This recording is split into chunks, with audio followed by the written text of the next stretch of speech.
Hello everyone, you're watching Fit Food Flavors और मैं हूँ डाइटिशियन मंजू मलिक।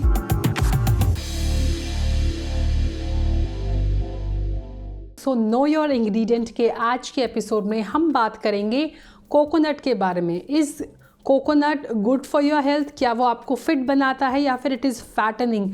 साथ ही इससे रिलेटेड एक कंट्रोवर्सी के भी हम बारे में बात करेंगे। क्या इसके बेनिफिट्स हैं, कौन कौन से टाइप्स होते हैं कोकोनट के। तो चलिए शुरुआत करते हैं। कोकोनट यानी नारियल को इंडियन कल्चर में काफ़ी ऑस्पेशियस माना जाता है। जब भी it's basically considered as a good luck charm, तो पूजा हो या फिर आप कोई नया सामान लेकर आते हैं या नए घर में घुसते हैं या नए काम की शुरुआत करते हैं तो नारियल को फोड़ा जाता है। So it is considered very lucky. It is full of nutrients. Coconut के अंदर calcium, magnesium, sodium, potassium and vitamin C होता है। नाउ कोकोनट के डिफरेंट टाइप्स होते हैं और ये जो टाइप्स हैं वो डिफ्रेंशिएट किए गए हैं on the level of coconut maturity और इसकी एज। तो सबसे जो कच्चा नारियल होता है जिसे हम टेंडर कोकोनट भी कहते हैं, जिसके अंदर 90% सिर्फ वाटर होता है, उसे बाल कोकोनट या बाल नारियल भी कहा जाता है। वो कोकोनट जो होता है वो सबसे इजी टू डाइजेस्ट होता है। ये कोकोनट पित्त दोष को पैसिफाई करता है बिकॉज इसका जो नेचर होता है वो कोल्ड होता है। वाटर क्वांटिटी में हाई होने की वजह से और जो मिनरल्स इसके अंदर पाए जाते हैं ये आपकी बॉडी के अंदर इलेक्ट्रोलाइट बैलेंस प्रोवाइड करने में हेल्प करता है। अगर आपको प्यास लगी है, किसी तरह का इन्फेक्शन हो गया है, फीवर है, आपको अपनी इम्यूनिटी बूस्ट करनी है, जो हमने देखा कि आजकल कोकोनट वाटर का काफ़ी ज़्यादा डिमांड हो गई थी बीच में। आपको एनर्जाइज रखना है खुद को, इम्यूनिटी के साथ साथ एंड्योरेंस भी इंक्रीज़ करनी है, तो आप बाल कोकोनट अपनी डाइट के अंदर इंक्लूड करें जिसके अंदर 90% वाटर होता है। सो जो हम नारियल पानी पीते हैं दैट इज़ बेसिकली द बाल कोकोनट और द टेंडर कोकोनट। इसे बेबी कोकोनट भी कहा जाता है। नेक्स्ट आता है इसकी एज, जब ये मिडिल एज का हो जाता है इसे हाफ मैच्योर कोकोनट या मध्यम कोकोनट भी कहा जाता है। ये जो कोकोनट होता है इसके अंदर भी पानी होता है लेकिन इसके अंदर फ्लैश भी काफ़ी ज़्यादा, जो कोकोनट का मीट होता है वो भी काफ़ी ज़्यादा होता है। तो जो मलाई वाला कोकोनट होता है that is the middle aged coconut. इस कोकोनट के अंदर जो वाटर होता है वो ट्रांसपेरेंट नहीं होता, उसका कलर जो होता है वो मिल्की होता है। So it contains less water, it is lighter on metabolic system. इसके अंदर जो पल्प होता है वो काफ़ी सॉफ्ट होता है। वैसे तो ये सबके लिए अच्छा होता है बट जिन लोगों की बॉडी के अंदर कफ का डोमिनेशन होता है उन्हें इसे नाइट में अवॉइड करना चाहिए। ऑल्सो बिकॉज ये थोड़ा सा हैवी होता है, अगर आप ज़्यादा कंज्यूम करेंगे तो आपको हैवीनेस फील हो सकती है। जो थर्ड स्टेज होती है वो होती है फुली मैच्योर कोकोनट की, जिसे पकवा या पका हुआ कोकोनट भी कहा जाता है। ये वो कोकोनट होता है जो हम इस्तेमाल करते हैं फॉर आर चटनीज़, फॉर लड्डूज़, जो हम फ्रेश कोकोनट जिसे हम ग्रेट करके इस्तेमाल करते हैं। ये पूरी तरह मैच्योर हो जाता है और ये हैवी होता है डाइजेशन पे। ये पित्त को और वात को एग्रीवेट कर सकता है। इसके अंदर जो पल्प होता है वो काफ़ी हाई होता है फैट के अंदर। इसी पल्प से coconut milk, virgin coconut oil या फिर कोकोनट क्रीम भी बनती है। अगर आप फुली मैच्योर कोकोनट ज़्यादा मात्रा में खाएंगे तो उससे हाइपर एसिडिटी होने के भी चांसेस होते हैं। जो फोर्थ स्टेज होती है वो है ड्राइड कोकोनट। नाउ ये कोकोनट जो होता है जब ड्राई हो जाता है तो उसकी शेल्फ लाइफ काफ़ी इंक्रीज़ हो जाती है। मैच्योर कोकोनट तक कोकोनट फ्रेश होता है और उसके जल्दी ख़राब होने के चांसेस होते हैं। ड्राई कोकोनट जो होता है लंबे टाइम तक रख सकते हैं और इसी कोकोनट से कोकोनट फ्लावर, कोकोनट फ्लेक्स या ग्रेटेड कोकोनट बनता है। तो जब सीज़न से आउट होते हैं नारियल तो मोस्टली ये वाला नारियल यूज़ किया जाता है। हिंदी में इसे सूखा नारियल भी कहा जाता है। अब बात करते हैं किस तरह से नारियल को यूज़ किया जाता है। तो जैसे जैसे इसकी स्टेजेस हैं वैसे वैसे इसके यूजेस भी होते हैं। तो tender coconut mostly coconut water के लिए इस्तेमाल किया जाता है। इसके बाद मलाई वाला कोकोनट भी यूजुअली वाटर के लिए यूज़ किया जाता है, लोग उसकी मलाई का भी इस्तेमाल करते हैं। जो पका हुआ कोकोनट होता है जो पूरा हार्ड हो जाता है वो कोकोनट यूज़ होता है कोकोनट मिल्क बनाने के लिए, क्रीम बनाने के लिए, योगर्ट बनाने के लिए, घर पे चटनी बनाने के लिए, करीज़ में उसे इंक्लूड किया जाता है।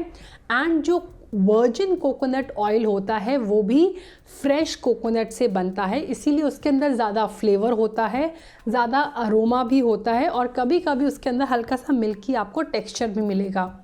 नाउ जो ड्राई कोकोनट होता है, एज आई सेड, उससे फ्लेक्स बनते हैं। ग्रेटेड कोकोनट आपको मिलता है मार्केट में, कोकोनट का flower, thanks to keto coconut का आटा भी मिलने लग गया है, कोकोनट की शुगर भी मिलती है आजकल मार्केट में। तो ये सारे उसके बाय प्रोडक्ट्स होते हैं। और जो रिफाइंड कोकोनट ऑयल होता है वो भी सूखे नारियल से बनता है। So that is the difference. Virgin coconut oil जो होता है इसलिए ज़्यादा फ़ायदेमंद होता है। रिफाइंड कोकोनट ऑयल के लिए सूखे नारियल को काफ़ी प्रोसेस किया जाता है, कभी कभी उसके अंदर काफ़ी हार्मफुल प्रोसेस भी होते हैं, जैसे कि उसे ब्लीच भी किया जाता है और उसके अंदर ट्रांस फैट होने के चांसेस भी होते हैं। नाउ अब बात करते हैं न्यूट्रिशन की। तो जैसे जैसे स्टेजेस में आगे बढ़ता रहता है कोकोनट, उसके अंदर कैलोरीज भी बढ़ती रहती हैं। अगर हम 100 ml या फिर 100 ग्राम हर टाइप की बात करें और अगर आप पूरा एक नारियल पी रहे हो जिसमें ज़्यादा पानी है तो अप्रॉक्सीमेटली 50 कैलोरीज आपको मिलेंगी एक नारियल के पानी से, डिपेंडिंग अपॉन उसके अंदर 250 या फिर 300 ml पानी है।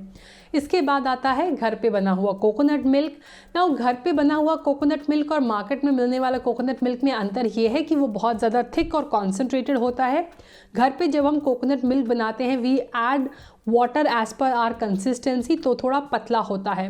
ना डिपेंडिंग अपॉन दैट कि वो कितना थिक है, वो फर्स्ट उसका जो आपने निकाला है वो है या फिर बिल्कुल लास्ट में आप पानी ऐड करके उसे निकाल रहे हैं। इसके अंदर कैलोरीज डिफर कर सकती हैं from 80 to 250 in 100 ml। Fresh coconut होता है उसमें कितना कैलोरीज होती हैं, ड्राई कोकोनट में कितना और कोकोनट ऑयल में कितनी। तो अगर हम 100 ग्राम्स और 100 ml की बात करें कोकोनट ऑयल की, तो you can see the calorie. जैसे जैसे कोकोनट मेच्योर होता है वैसे वैसे कैलोरीज इंक्रीज होती हैं। रॉ कोकोनट अगर 100 ग्राम्स की बात करें 354 कैलोरीज और उसके अंदर प्रोटीन भी होता है। कोकोनट वाटर के अंदर कुछ नहीं होता, इट इज़ जस्ट कार्ब्स। सारी चीज़ें जो हैं ड्राई कोकोनट, क्योंकि वो अगेन कॉन्सेंट्रेट हो जाता है, ड्राई कोकोनट में सूखने के बाद वेट भी कम हो जाता है तो ज़्यादा क्वांटिटी आती है उसके अंदर। सो उसके अंदर कार्ब्स भी ज़्यादा हैं, उसके अंदर फाइबर भी ज़्यादा है, फैट भी ज़्यादा है। एंड जो कोकोनट ऑयल है इट इज़ जस्ट फैट। अगर हम न्यूट्रिएंट्स की बात करें you can see that coconut is loaded with magnesium, it is also high in copper, selenium, magnesium, phosphorus, iron and potassium. इसके अलावा इसमें थोड़ी मात्रा में फोलेट, विटामिन सी और थियामाइन भी होता है। नाउ अगर हम कोकोनट के अंदर पाए जाने वाले फैट की बात करें तो कोकोनट का जो फैट होता है उसके अंदर होते हैं मीडियम चेन ट्राइग्लिसराइड्स। ये एक सैचुरेटेड फैट होता है, यानी कोकोनट का जो फैट होता है वो रूम टेम्परेचर पे जब हम उसे लेकर आते हैं और थोड़ी सी सर्दी होती है तो वो जम जाता है। सो मोस्टली जो एनिमल फैट होते हैं वो भी सैचुरेटेड फैट होते हैं, लेकिन डिफरेंस बट ये होता है कि वो लॉन्ग चेन ट्राइग्लिसराइड्स होते हैं और ये मीडियम चेन ट्राइग्लिसराइड्स होते हैं। नाउ मीडियम चेन ट्राइग्लिसराइड का मतलब है कि जब हम इन्हें कंज्यूम करते हैं तो ये हमारे इंटेस्टाइन के अंदर अब्जॉर्ब हो जाते हैं, यानी ये हमारे गॉल ब्लैडर को और लिवर को बाईपास कर देते हैं। सो ये जल्दी से एनर्जी में कन्वर्ट हो जाते हैं और इनका मेटाबॉलिज्म बहुत फास्ट होता है as compared to the other animal fat. इसीलिए मीडियम चेन ट्राइग्लिसराइड्स जिन फैट के अंदर होता है वो आपको फैट लॉस में और फैट बर्निंग में हेल्प करता है। कोकोनट के अंदर बहुत सारे एंटीऑक्सीडेंट्स भी होते हैं, तो अगर हम बात करें यू कैन सी इसके अंदर पॉलीफेनोलिक कंपाउंड्स होते हैं जैसे कि गैलिक एसिड होता है, कैफिक एसिड होता है and many other. Now let's talk about the benefits of coconut. तो बेनिफिट्स की अगर बात करें तो ये बैड कोलेस्ट्रॉल को कम करने में, बेली फैट को बर्न करने में काफ़ी अच्छी तरह सपोर्ट करता है। इसके अलावा ये ब्लड शुगर को कंट्रोल करने में, लोअर डाउन करने में हेल्प करता है because it is low in carbs और इसके अंदर अमाइनो एसिड्स यानी प्रोटीन भी होता है। कोकोनट जो होता है वो उसके अंदर फाइबर ज़्यादा होने की वजह से कॉन्स्टिपेशन से भी ये प्रिवेंट करता है। कोकोनट वाटर आपकी इम्यूनिटी को सपोर्ट करता है। कोकोनट आपकी स्किन के लिए और आपके बालों के लिए भी बहुत अच्छा है। तो देखा होगा जो हमारे बड़े बुजुर्ग हैं वो कहते हैं कि अगर कोई दाग नहीं जा रहा है, चाहे वो एक्ने का स्कार हो या फिर जलने का, तो उस पर कोकोनट ऑयल रब रब करने को कहा जाता है, या कोई और स्किन का डिसऑर्डर हो गया है, एक्जिमा है, तो उसके लिए कोकोनट ऑयल बहुत अच्छा होता है। आपकी बालों की ग्रोथ के लिए भी नारियल तेल काफ़ी इंपॉर्टेंट माना गया है। ये आपकी बोन की हेल्थ के लिए, आपकी एंड्योरेंस के लिए, स्टेमिना और एनर्जी प्रोवाइड करने के लिए भी काफ़ी इंपॉर्टेंट होता है। ये आपकी डाइजेस्टिव हेल्थ को भी काफ़ी अच्छी तरह सपोर्ट करता है। नाउ एक कंट्रोवर्सी आई थी कुछ सालों पहले, जहाँ पर अमेरिकन हार्ट एसोसिएशन ने कहा था कि कोकोनट का कंजप्शन जो है वो कोलेस्ट्रॉल को इंक्रीज कर सकता है, it is not good for your heart. लेकिन और वो इसीलिए कहा गया था कि इसके अंदर सैचुरेटेड फैट है। Now again why did that happen, बाद में ये काफ़ी हेल्थ एक्सपर्ट्स ने डिस्क्लोज किया गया था। काफ़ी ऐसी हेल्थ ऑर्गेनाइजेशंस हैं जो स्पॉन्सर्ड की जाती हैं फूड इंडस्ट्रीज से, जैसे ऑलिव ऑयल की फूड इंडस्ट्री है, या फिर डेयरी प्रोडक्ट्स की इंडस्ट्री है, या कोई और इंडस्ट्री है, वो सपोर्ट करती है, वो फंड करती है इन ऑर्गेनाइजेशंस को ये बताने के लिए कि उनके फूड को जो कैटेगरी है लिस्ट किया जाए कि it is good for your heart, it is good for weight loss, ताकि सेल इंक्रीज हो। तो ऐसे में ये दो फैक्ट जो हैं वो कंप्लीटली इग्नोर कर दिए अमेरिकन हार्ट एसोसिएशन ने जब अपने ये रिपोर्ट पब्लिश की कि 70% जो होता है हमारे कोकोनट ऑयल के अंदर वो MCT यानी मीडियम चेन ट्राइग्लिसराइड्स होते हैं, जो फैट स्टोर्स को बर्न करने में सपोर्ट करते हैं। उनका डाइजेशन बहुत आसान होता है, वो जल्दी एनर्जी में कन्वर्ट हो जाते हैं। ऐसे में उनकी वजह से कोलेस्ट्रॉल का इंक्रीज होना इज़ नॉट पॉसिबल। इनफैक्ट वो कोलेस्ट्रॉल को, बैड कोलेस्ट्रॉल को कम करने में हेल्प करता है। नेक्स्ट जो है उसके अंदर लॉरिक एसिड होता है।